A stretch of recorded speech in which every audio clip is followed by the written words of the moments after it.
Muy buenos días y lo primero, muy feliz sábado en este momento que vamos a encontrarnos a través de la pantalla, aunque son las circunstancias, no tardaremos porque es voluntad del Señor que pronto podamos volver a nuestro templo, volvamos a disfrutar de nuestros abrazos y compartir y disfrutar de la iglesia, porque esa es una de las finalidades que tiene la iglesia, la cercanía entre nosotros y el crecimiento. Yo, antes de empezar este culto a través de la palabra del Señor, quiero invitaros a que hagamos una oración. Padre nuestro que estás en los cielos, Señor, que sea tu Espíritu el que hable por mi boca, que este mensaje vaya al corazón de tus hijos, de tu iglesia. Gracias por todo, buen Dios, y ahora, para tu honra y para tu gloria, este encuentro. En el nombre de Jesús, amén. La lectura bíblica, alrededor de la cual vamos a compartir la palabra, se encuentra en el libro de Éxodo 25, y es el versículo 8, que es un versículo muy cortito. Éxodo 25, 8. Dice: y me harán un santuario y habitaré entre ellos. Dios le mostró a Moisés un modelo en el cual Moisés tenía que construirlo con materiales terrenales y iba a ser aquel santuario el punto de encuentro en el cual Dios se iba a encontrar con su pueblo. Pero no solamente iba a dar verbalmente sus directrices, y no solamente iba a estar la Shekinah, la presencia divina, allí en aquel santuario, iba a haber algo más. Y es que a través de todo el santuario se desprende una doctrina, una enseñanza que es, según Elena de White, uno de los fundamentos de nuestra fe, la doctrina del santuario. Pero permitidme que inicie esta reflexión leyendo un párrafo que se encuentra en la página 145 del libro Primeros Escritos. Dice así: cuando Dios dijo a su Hijo, hagamos al hombre a nuestra imagen, Lucifer sintió celos de Jesús. Deseó que se le consultase acerca de la formación del hombre, y porque esto no se hizo, se llenó de envidia, celos y odio. Deseó recibir los más altos honores después de Dios en el cielo. Lucifer, deseoso de exaltarse, no queriendo someterse a la autoridad de Jesús, sembraba insinuaciones contra el gobierno de Dios. Y también, a raíz de esta situación, empezó a sembrar discordia en el cielo. Conocemos el resto de la historia, y llegó un momento en que la rebelión llegó a un punto casi de no retorno. Y antes de esa expulsión de los cielos, de él y sus seguidores, llegó una situación que describe el libro Historia de la Redención, página 18, y dice así: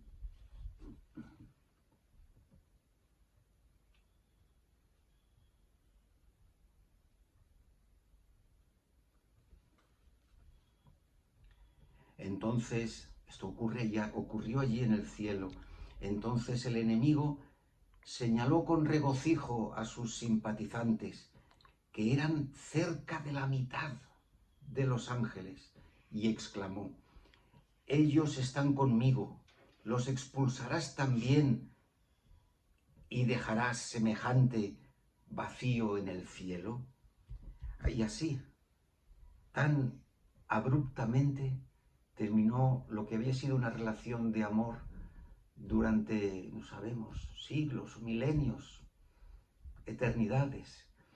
Y el libro de Apocalipsis nos recuerda que hubo una batalla en el cielo y Miguel, Jesús, y sus ángeles pelearon contra el dragón y sus ángeles hasta que no se halló lugar para ellos.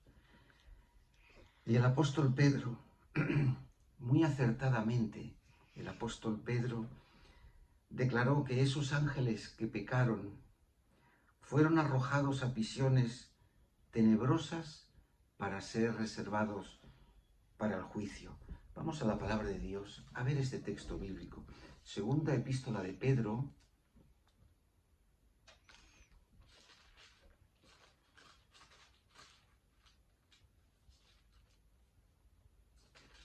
segunda epístola de Pedro, capítulo 2,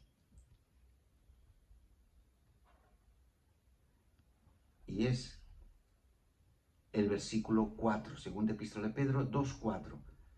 Porque si Dios no perdonó a los ángeles que pecaron, sino que los arrojó al abismo, a prisiones tenebrosas, para ser reservados para el juicio.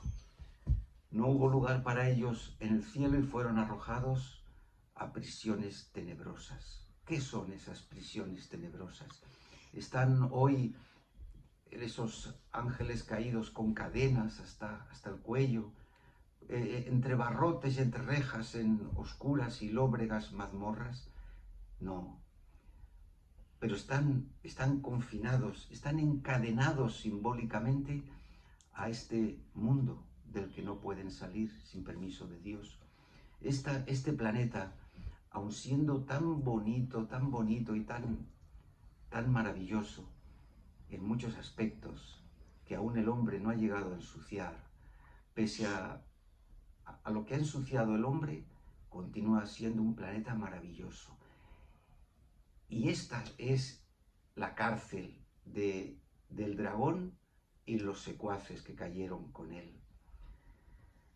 La hermana White fue llevada en visión al reino de los cielos y ella reconoce que la maravilla que encontró allí, aquel estado de armonía, de felicidad y belleza, cuando fue de vuelta a este mundo, dijo que este mundo le pareció un lugar lóbrego y oscuro.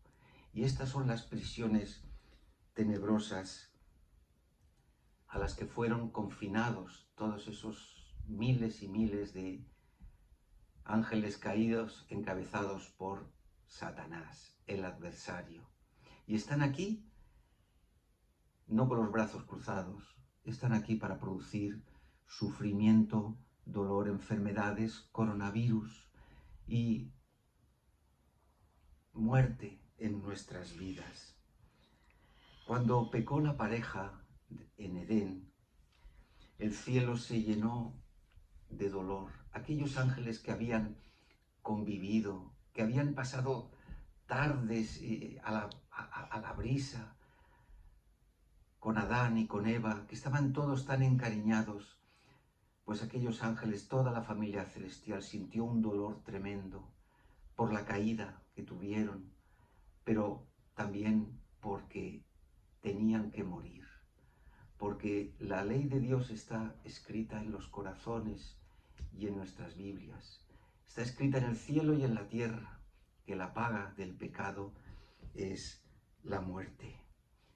Y el apóstol Pedro y el profeta Zacarías, ahora leeremos esos textos, nos llevan maravillosamente a la solución, nos llevan al plan que Dios estableció para que el hombre pudiera ser rescatado. Y ahora veréis el vínculo que tiene este plan de Dios con el santuario que hemos empezado haciendo alguna mención a él. Hace un par de semanas, los pastores de aquí, de la zona de Cataluña, tuvimos una reunión virtual por la pantalla, por el Zoom, con Robert Costa, que él es un evangelista de la división de la Asociación Mundial, y él nos exhortó a todos los pastores mundiales, de toda la Iglesia mundial, a que nuestras predicaciones, que son buenas, que son correctas, que las enfocásemos hacia pilares de nuestra fe. Porque decía el pastor Robert Costa que en sus visitas por el mundo, literalmente por todo el planeta, se encontraba iglesias que nos decían: ay, pastor, pues a nosotros nadie nos ha predicado, por ejemplo, del santuario. Pues ahora vamos a predicar del santuario. Hemos de predicar y tocar todos los temas. Y el santuario, su finalidad es tener didácticamente un esquema físico de lo que es el plan de salvación. Hemos hecho mención al apóstol Pedro y a Zacarías el profeta para que ellos establecieron una idea de que el Señor puso en práctica un plan de salvación. Vamos a la primera epístola de Pedro,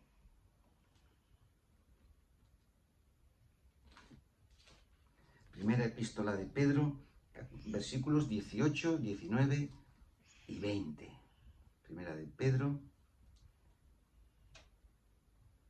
18, 19 y 20. Dice el apóstol Pedro: sabéis que habéis sido rescatados de la vana conducta que recibisteis de vuestros padres, del mal ejemplo de vuestros padres y vuestras malas vidas, habéis sido rescatados, no con cosas corruptibles como el rescate que se paga en oro o plata, no. Habéis sido rescatados, versículo 19, con la preciosa sangre de Cristo, que como de un cordero sin mancha y sin defecto, y este cordero fue designado desde antes de la creación del mundo, pero manifestado en los últimos tiempos por amor a vosotros. Desde antes de que el hombre fuera creado, desde no sabemos cuándo, desde las eternidades, el Señor preveyó un plan, un modo de rescate de la raza que caería. Y el profeta Zacarías lo dice muy bien en su libro, Zacarías capítulo 6, Zacarías 6,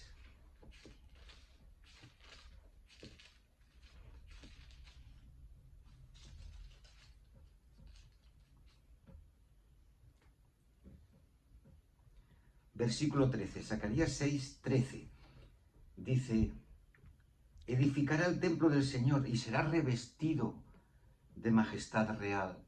Zacarías se está refiriendo a Jesús. Y se sentará en su trono a gobernar. Será un sacerdote, en su consejo de paz entre los dos. ¿Qué es esto? ¿De qué está hablando Zacarías? Un consejo de paz entre los dos. ¿De qué nos habla? Pues el espíritu de profecía nos da más claves sobre este encuentro, de este consejo de paz. Se encuentra en el libro Historia de la Redención, página 43. Historia de la Redención, página 43. Veremos qué es esa reunión entre ese consejo de paz del Padre y el Hijo. Dice: pronto lo vi aproximarse al extraordinario y brillante resplandor que rodea al Altísimo. Mi ángel acompañante me dijo: está en íntima comunión con su Padre. Entonces los ángeles estaban en máxima ansiedad, que parecía ser muy intensa, mientras Jesús estaba en comunión con Dios.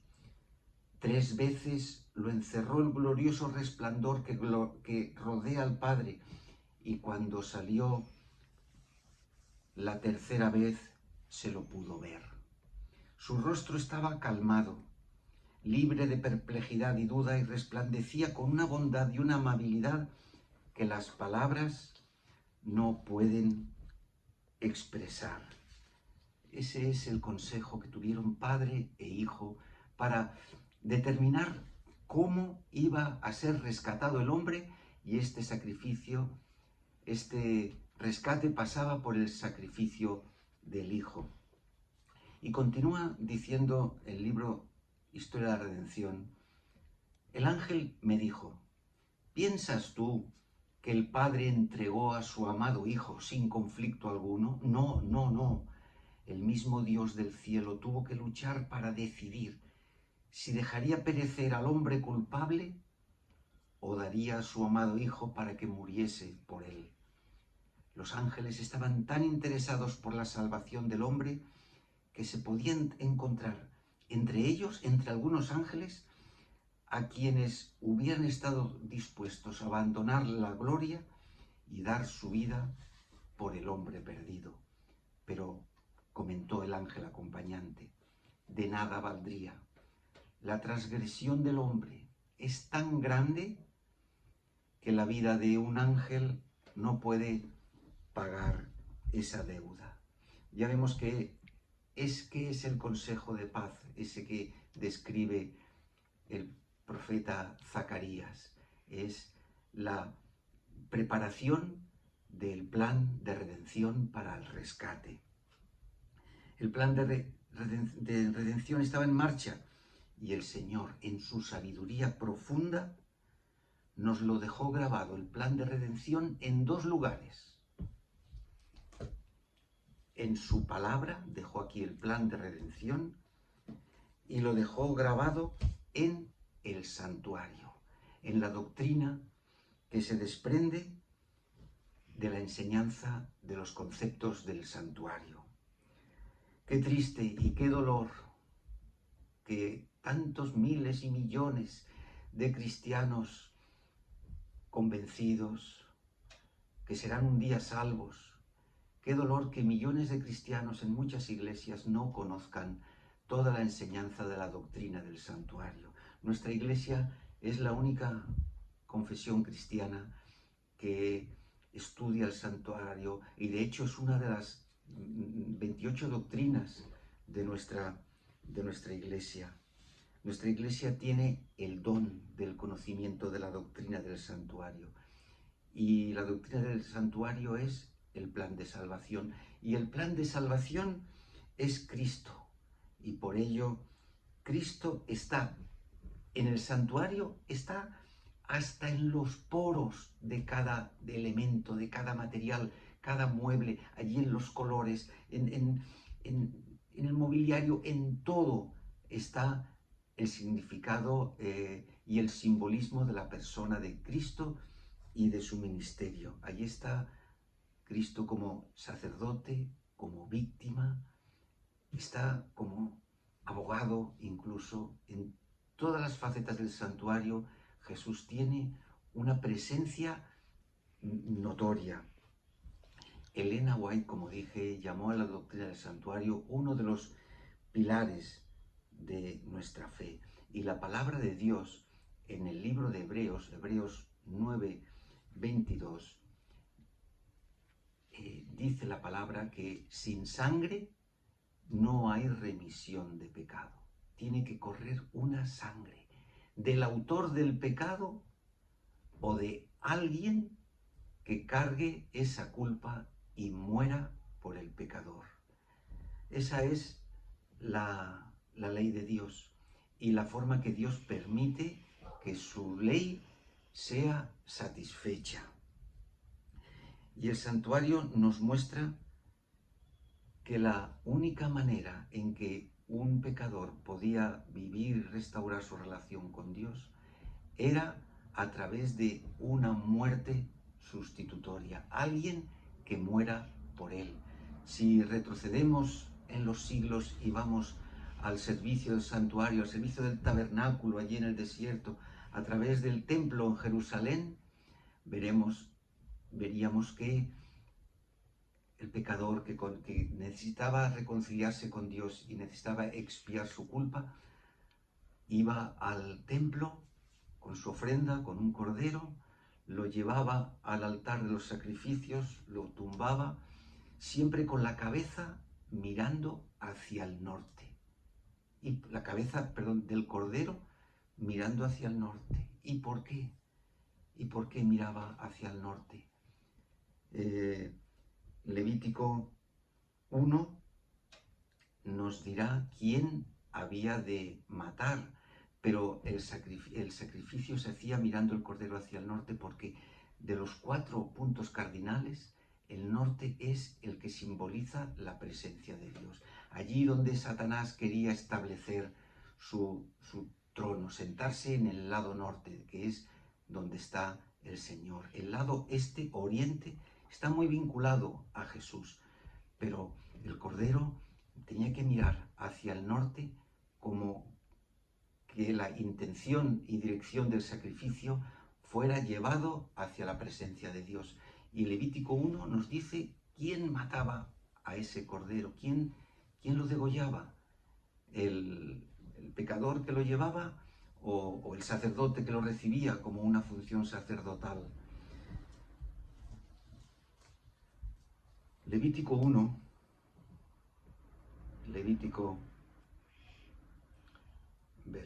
capítulo 1, versículo 4 y 5, dicen que cuando el pecador depositaba el cordero, ponía sus manos y confesaba su pecado, le transmitía simbólicamente el pecado a la víctima para que asumiera ese pecado y muriera por él. Y en Levítico 1, los versículos 4 y 5, dice así: pondrá su mano sobre la cabeza de la víctima y el Señor lo aceptará para expiarlo. Entonces degollará el becerro, él, el pecador, en presencia del Señor, y los sacerdotes, hijos de Aarón, rociarán la sangre ofrecerán la sangre y rociarán con ella alrededor del altar que está a la entrada de la tienda de la reunión. El Señor tenía que enviar una enseñanza, tenía que hacer algo didáctico, y era que el pecador tenía que sentir a través de su acción el peso de su pecado, que alguien moría por él. Tenía que sentir las convulsiones de agonía de la víctima, así como Adán sintió cuando tuvo que matar su primer cordero. El pecador tenía que sentir lo que sentía la víctima. Sin embargo, en una cruz, en Jerusalén, Jesús murió por ti y por mí, en lugar nuestro. Si recordamos el esquema del santuario, veíamos que lo primero que se encontraba era el altar de los holocaustos, aquel altar donde se ofrecía el cordero, y que un día ese altar fue el sustituto de una cruz, porque Jesús no fue sacrificado en un altar de holocausto, sino en una cruz, prefigurando aquel altar de sacrificios, del rito de sacrificios durante siglos.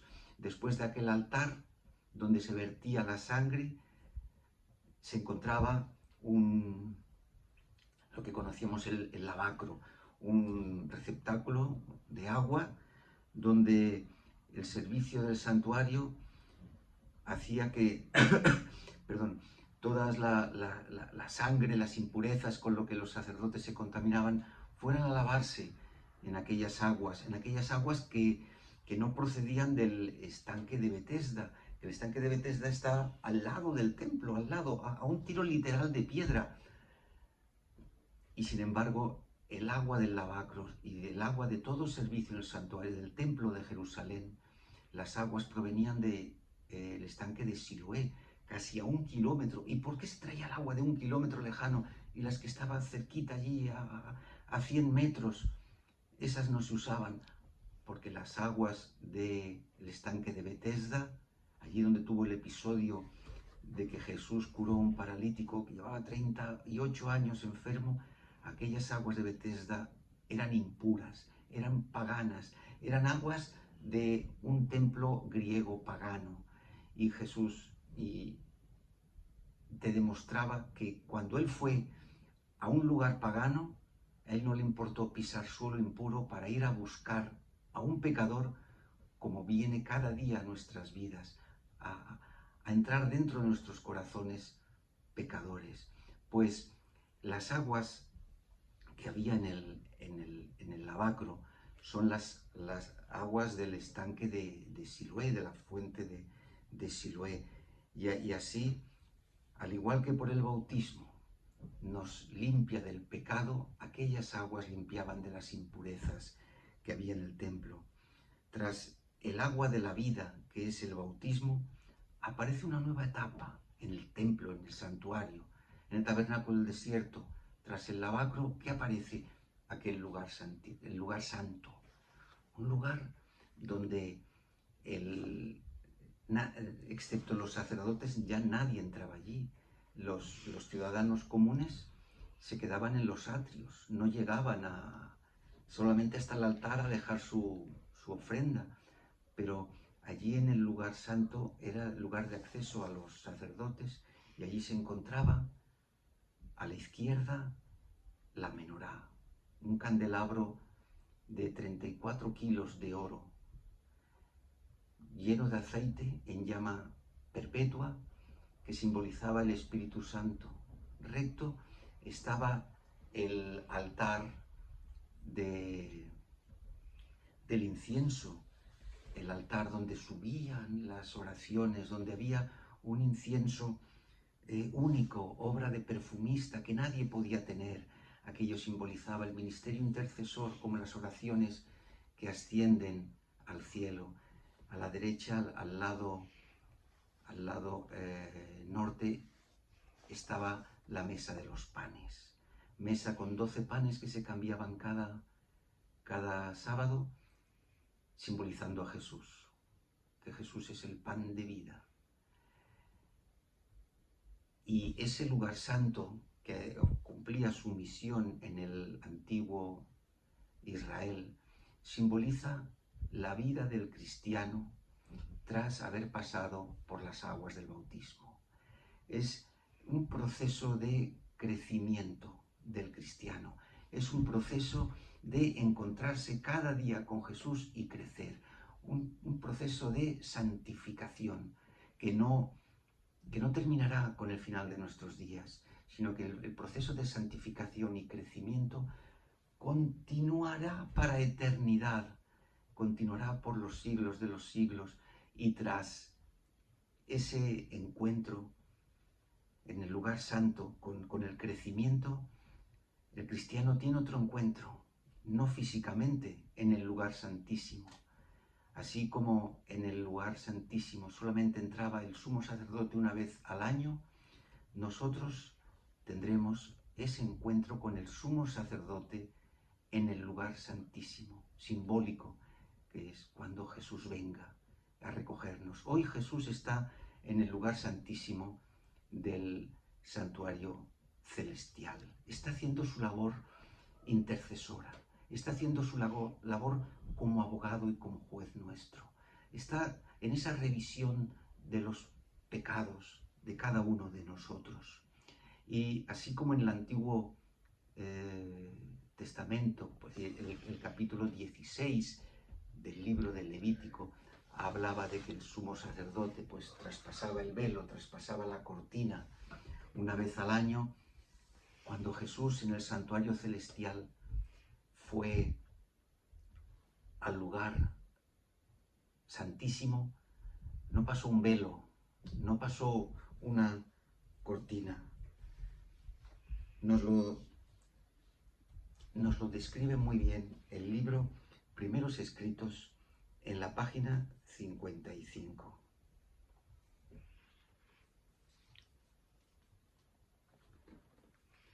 Cuando Jesús pasó al lugar santísimo, coincidía en nuestro calendario con 1844. Al final de la profecía de los 2300 días, Jesús entra a una nueva faceta de su ministerio. Entra al lugar santísimo. ¿Y cómo entra? Pues mirad, la palabra de Dios dice, el espíritu de profecía lo narra de la siguiente manera que voy a leer. Daniel 9 habla de un río de fuego. Llevó al Hijo delante de la presencia del Padre. Ese río de fuego son una miríada de ángeles. Dice así la página 55 de Primeros Escritos.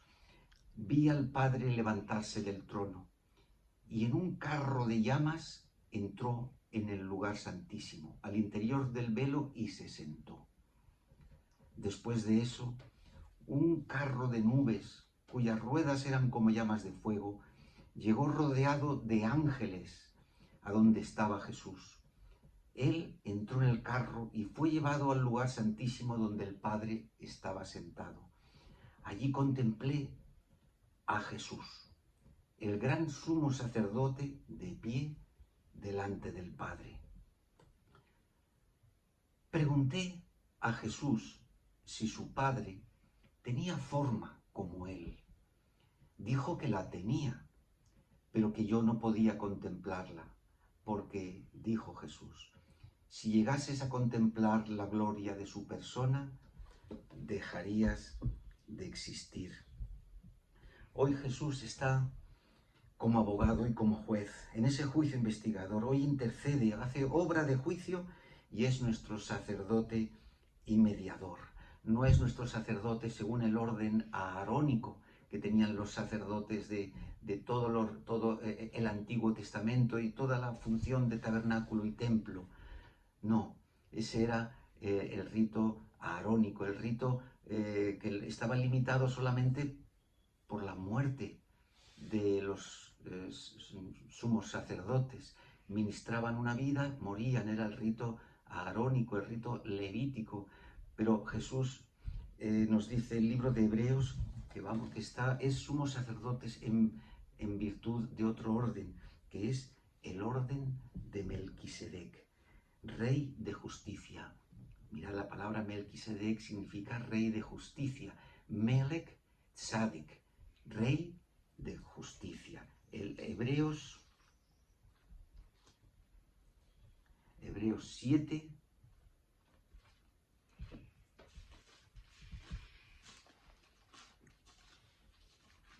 versículo 17, pues se afirma de él, de Jesús, tú eres sacerdote para siempre,